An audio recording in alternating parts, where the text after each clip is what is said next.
In today's video, I'm going to teach you how to make a slider in Webflow. Sliders are a dynamic and engaging way to present various pieces of content on your website, whether you're showcasing images, content, or a combination of both.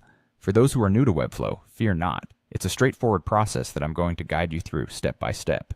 To begin with, let's open the Webflow interface. Once you have your project open, look over to the right-hand side where you'll find the Add Elements panel, often identified with the letter A icon. This is essentially your toolbox, where you'll find all the elements you can incorporate into your web page design. Go ahead and click on that to open up the panel if it's not already visible.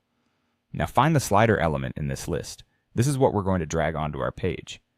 Simply click and drag the slider element into the desired section of your page layout. Once you drop it into place, you'll see that Webflow does some of the heavy lifting for you by automatically creating the essential components you'll need for your slider. These include the slider itself, a few slides, navigation arrows for moving between slides, and navigation dots indicating the number of slides available. It's a fantastic head start that Webflow offers to streamline the process. The next task is to customize your slides to suit the content you wish to display. Remember, customization is key to making your slider stand out and work effectively for your audience. Click into each slide to begin adjusting its contents.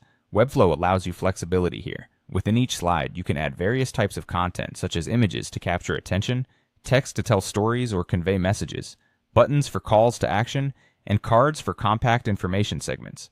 If you're running a blog or want to dynamically source content, you can even incorporate CMS content, making your slider both functional and aesthetically appealing. A few tips to keep in mind while you're customizing. Aim for consistency in style and format across your slides to maintain a cohesive look. Make use of high-quality images for visual appeal and clarity, and ensure that any text is easy to read with a font size and color that stands out against your background. Above all, prioritize the user experience. Make sure that navigation between slides feels seamless and intuitive. Webflow provides an excellent platform for designing responsive sliders, and with a bit of practice, you'll be able to create stunning sliders that enhance your site's visual impact and user engagement. I hope this guide has been clear and helpful in getting you started on adding that professional touch to your website. Thanks for watching, and happy Webflow designing.